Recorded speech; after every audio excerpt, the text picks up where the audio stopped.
उसकी सौतेली छोटी बहन। तकदीर ने उन्हें अलग अलग माँ की कोख से पैदा किया, पर ससुराल एक ही तालाब के किनारे अगल बगल मिला। चंदा का ससुराल खुशहाल था, पक्का मकान था, पर सावित्री की किस्मत ने दगा दे दिया।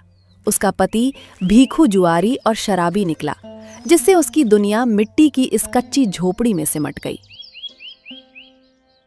अरे ओ सावित्री, तेरे कान क्या पत्थर के हो गए हैं?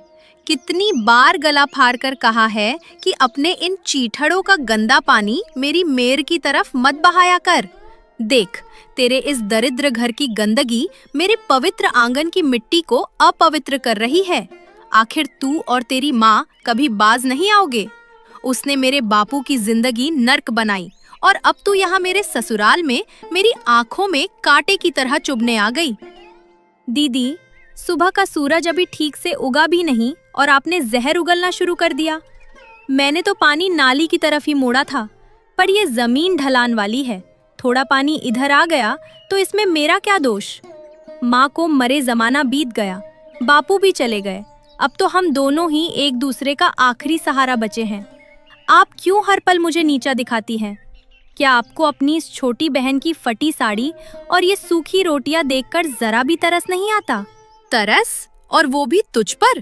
तू मेरी बहन नहीं, मेरे सुखों की ग्रहण है। तेरे ससुर ने अपनी जबान के जोर पर मेरे ससुर की इस कीमती जमीन का ये कोना दबा लिया और उस पर ये बदसूरत झोपड़ी तान दी। मैं तो उस दिन की राह देख रही हूँ जब कानून का बुलडोजर यहाँ चलेगा और तुझे सरेआम इस घर से धक्का मारकर बाहर निकालेगा। जा, अपने उस शराबी पति के लिए 2 जून की रोटी का इंतजाम कर। मेरे आंगन में खड़े होकर अपनी ये मनहूस सूरत मत दिखा। सावित्री ने अपनी आंखों के गर्म आंसू अपनी फटी ओढ़नी से पोंछे और खाली बाल्टी लेकर भारी कदमों से तालाब की ओर चल दी। चंदा उसे जाते हुए देख रही थी। जैसे ही सावित्री की पीठ मुड़ी, चंदा की आंखों का गुस्सा अचानक गायब हो गया और उसकी जगह एक गहरी पीड़ा और चिंता ने ले ली। चंदा दाल बना रही थी, पर उसकी आत्मा सावित्री की झोपड़ी के सन्नाटे में भटक रही थी। उसने गौर किया कि सावित्री के घर से चूल्हे का धुआं नहीं निकल रहा। आज फिर इसके घर में आग नहीं जली। वो निखट्टू भीखू कल रात से घर नहीं लौटा है। पक्का कल की मजदूरी भी जुए में हार गया होगा। ये लड़की भी अपनी माँ की तरह जिद्दी है। भूखी मर जाएगी, पेट पीठ से लग जाएगा, पर मेरे पास मांगने नहीं आएगी। अगर ये बीमार पड़ गई तो पूरा गांव कहेगा कि चंदा महल में राज कर रही है और सगी बहन दाने दाने को तरस रही है। मुझे कुछ करना होगा, पर अगर सीधे हाथ से खाना दूंगी तो ये समझेगी कि मैं उस पर एहसान कर रही हूँ। मुझे फिर से नफरत का ढोंग करना ही पड़ेगा।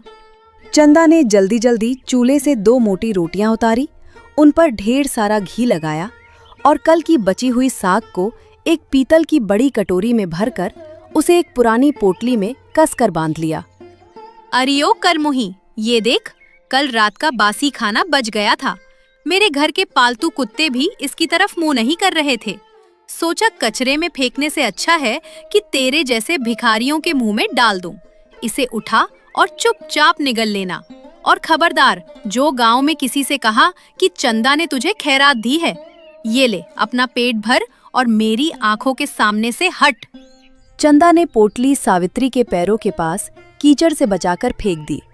सावित्री ने कांपते हाथों से पोटली उठाई।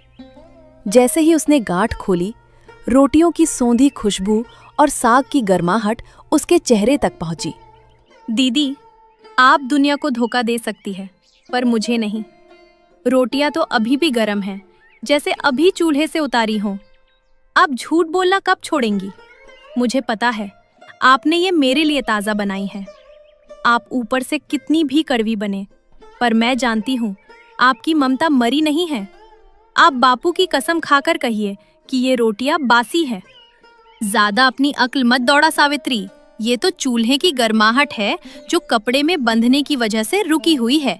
और हाँ, सुन ले कान खोलकर, इस तालाब किनारे की जमीन के कागज मेरे ससुर ने शहर के बड़े वकील को दे दिए हैं। बहुत जल्द यहाँ बुलडोजर की आवाज गूंजेगी और तेरी ये मिट्टी की दीवारें जमींदोज हो जाएंगी। तब देखूंगी ये तेरी मुस्कान और ये मासूमियत कहाँ जाती है। चल अपना कूड़ा उठा और यहाँ से रफा दफा हो, मुझे पानी भरने दे।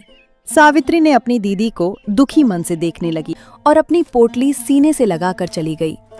वो जानती थी कि चंदा की ये डांट उसकी भूख का इलाज है, पर चंदा के दिल में अब एक नया डर घर कर रहा था। देख रतन, ये जो तालाब किनारे वाली जमीन है, ये हमारे पुरखों की है।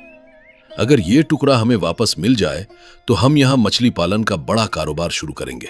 पर वो बीच में उस अनाथ सावित्री की झोपड़ी कांटा बनी हुई है। मैंने सुना है उसका पति भीखू कर्जे के दलदल में गर्दन तक डूबा है।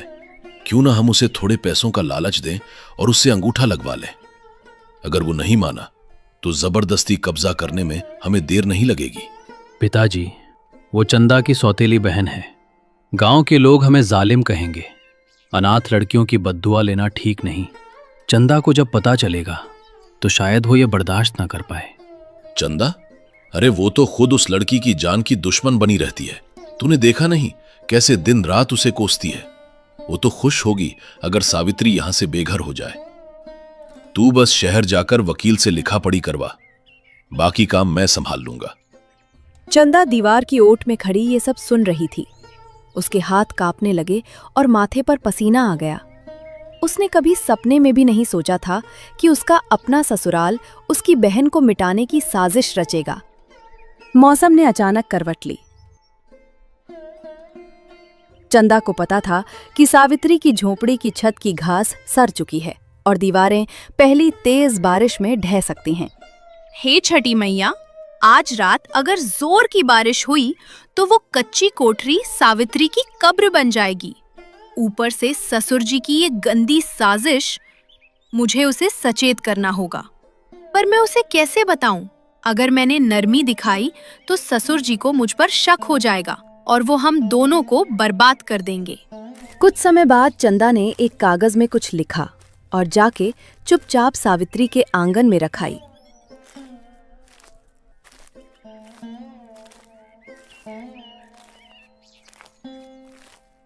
और कुछ समय बाद सावित्री को वो कागज मिली।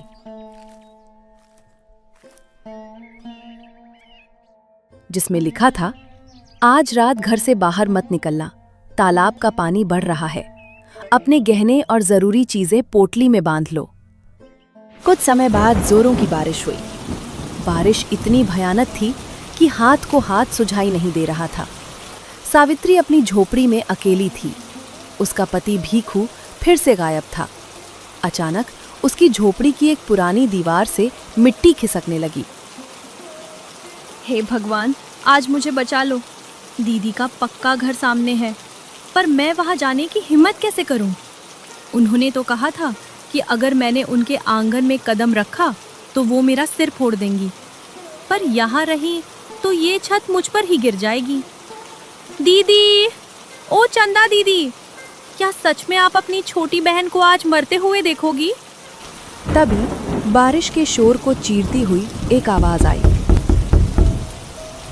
सावित्री, दरवाजा खोल रही अभागन।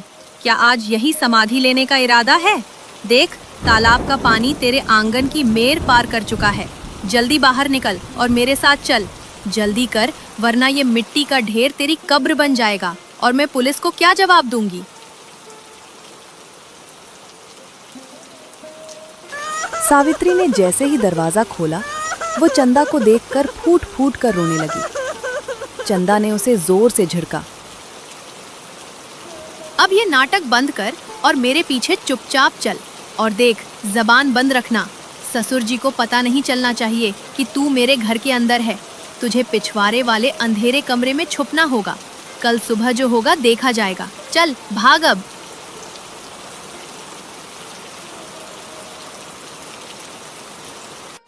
जैसे ही दोनों बहनें चंदा के पक्के बरामदे में पहुंची, पीछे से एक जोरदार धड़ाके की आवाज हुई। सावित्री की झोपड़ी का आधा हिस्सा तालाब के किनारे बिखर चुका था।